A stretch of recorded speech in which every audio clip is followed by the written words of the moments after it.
We are.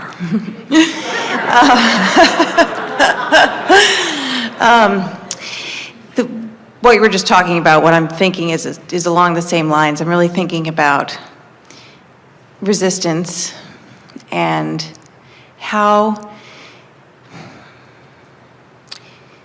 what is it that makes us resist and feel so fearful of all that is good in the vortex? So that's really an interesting question, because what makes us fearful of what is good?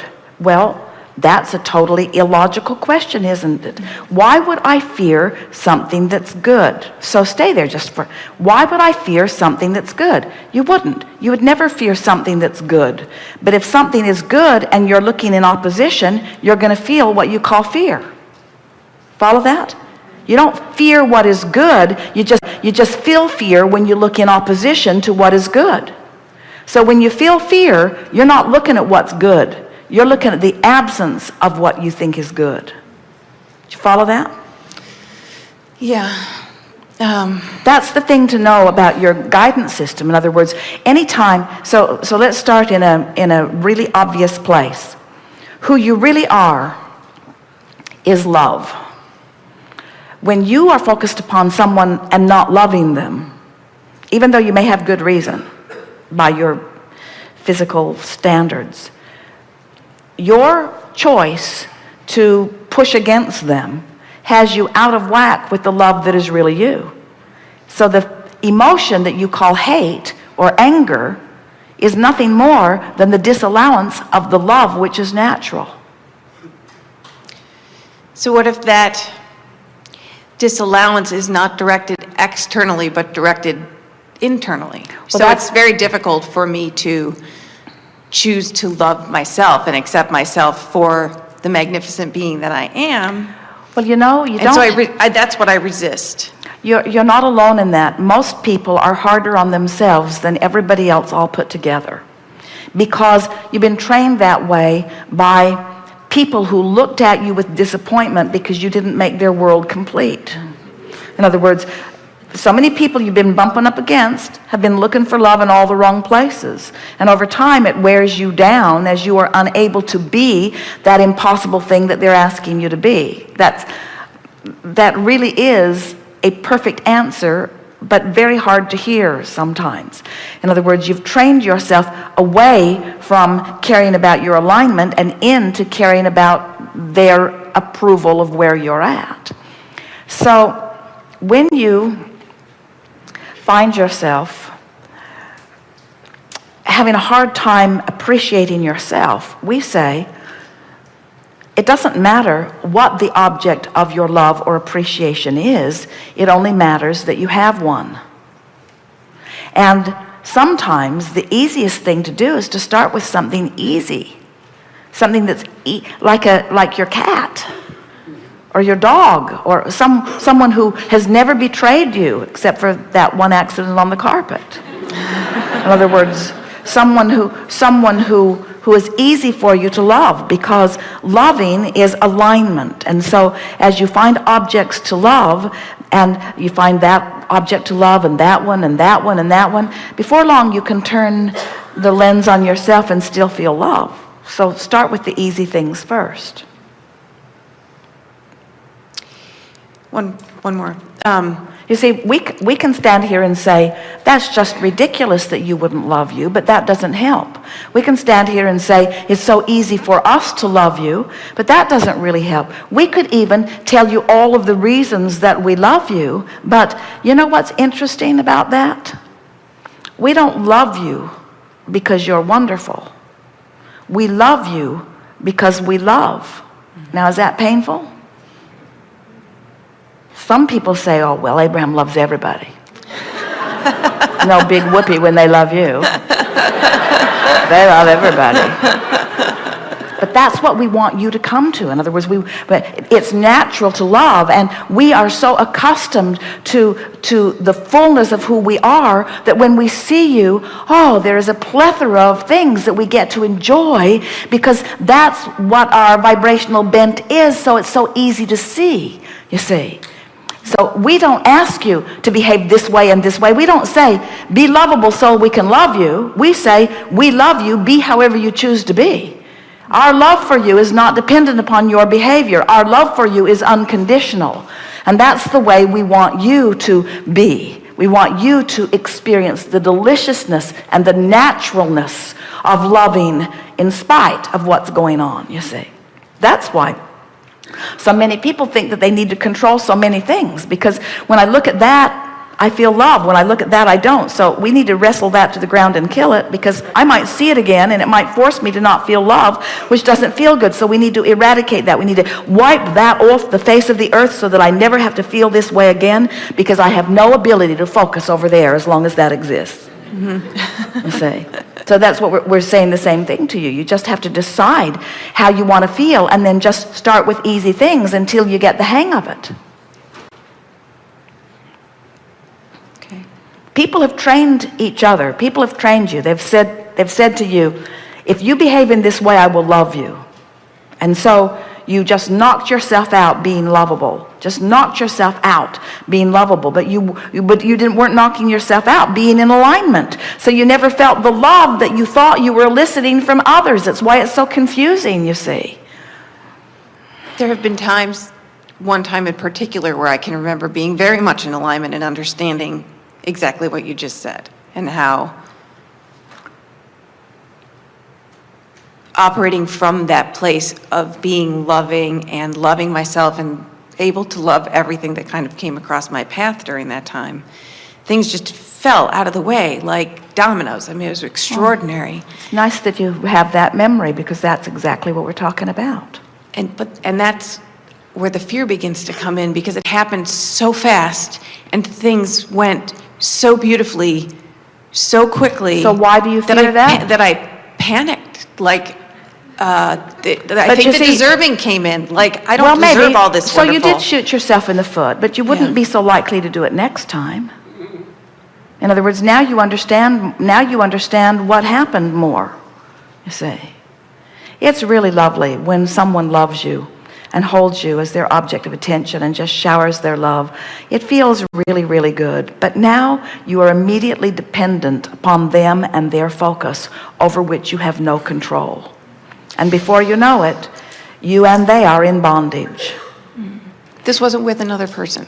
This occurred as a function of my actually forgiving several people who had hurt me early in my experience. Well, do you know what forgiveness is? Forgiveness is withdrawing attention from the thing that's keeping you out of the vortex. Mm-hmm. That's all forgiveness is. It's turning your attention to something that puts you in the vortex instead of towards something that keeps you out of the vortex.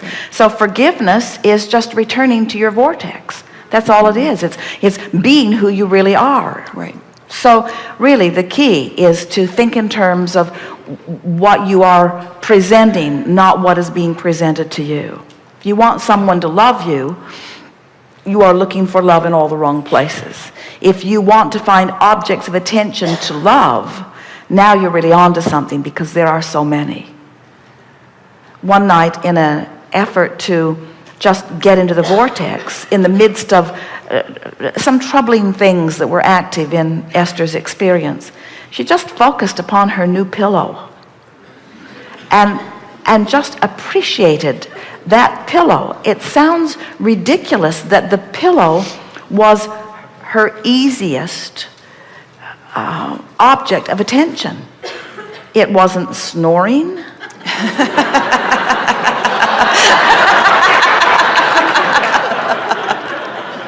It wasn't asking anything of her. In other words, it was just something to softly appreciate. And that's really all that getting into the vortex requires, is just finding something that you can focus upon that is absent of resistance, and holding your attention upon this thing that is absent of resistance for as little as 17 seconds, at which point it will join something equal in vibrational equilibrium. Then if you are able to maintain it for another 17 and another 17 until you pass the 68-second mark, now you are effectively in the vortex. Now, it doesn't mean that you'll stay, but it means you're effectively in the vortex. And as you accomplish that again and again and again and again, before you know it, you feel like this loving being that you are. Something that we've been dancing around in this conversation and the one before and even the one before is that every subject is really two subjects. It's like picking up the stick, and on one end of it is really what you've become, all that you've become on the active subject, and on the other end of it is the exact opposite of that, because every wave is that which is wanted and absence of it. So when you really want something, the other end of it is really unwanted. When you sort of want something, the other end of it is sort of unwanted. They are equal in their power. And so when you've experienced something that you've wanted, something that you knew from the day you were born, and something that you've been seeking every day since, because innately you know you're supposed to feel like that and have been reaching for that. Once you sort of blundered into it because you didn't know what combinations of thoughts or events or situations caused you to be that cooperative component to all that alignment, it's logical that in the experiencing of the ecstasy on that end of the stick of alignment, that your rational mind would say, but what about the other end? It's what people mean when they say they're waiting for the other shoe to drop. Yeah. When something feels so good, then there must be something lurking. And what's at the heart of that is an inability to love yourself in the way that the source within you loves you. We want it to be easy for you to expect wonderful things to happen to you. We want you to be so in tune with the source within you who adores you unequivocally and without any strings attached, just loves you because you are there to be loved and you are lovable and you are a viable part of the source energy itself that is love. You are love, you are loved, you are love, you are loved. As you practice the feeling of that, you'll relax into a feeling of well-being that cannot come from any other place. It's that thing you were describing, and it's a love beyond someone who is physically focused shining their love on you. In other words, someone can be physically focused and get themselves all geared up to give you the undivided attention of their love, and as it's being showered around you, there has to be a conscious recognition that this can't continue, because I cannot continue to be your only object of attention. So just your rational mind in and of itself says, this feels so good and I don't ever want it to stop, but I know it will, because no one can hold you as their object of attention in that way. No other physical being can do that. And that's why we say, looking for love in all the wrong places. You don't want to count on that kind of love. It's nice when it comes, but it's not where you're reaching for your resources. It's not where what you're reaching for. You're reaching for alignment with the fullness of all that you are, that will never let you down. Never gets squirrely, never gets distracted, never forgets about you, never is unaware of you, always is there, shining, bright, offering a signal, always available for your alignment. There it is. Always available for your alignment, which is the feeling that you were describing to us. And everybody else in your world, no matter how wonderful they are and how much they love you, and many of them do, they are never going to be always available to you, because that's not their mission for you. They came for their exposure to life, and they have an inner being always available to them, you see. When people say they're in love, you know what's happened? They have allowed themselves to be each other's object of attention and have connected each other to their own respective inner being. In other words, the accurate thing to say is, I love you because you make it easy for me to align with the whole of who I am. Right. That's the accurate statement of what being in love is. And what we would like to say to all of you is, don't make it so easy for people to find their alignment. because you spoil them. You make them look for love in all the wrong places. If you be very lovable, they'll forget they've got an inner being to tune to, and they'll hold you responsible for the way they feel, and then it all goes south from there. Right. Really good. Thank you.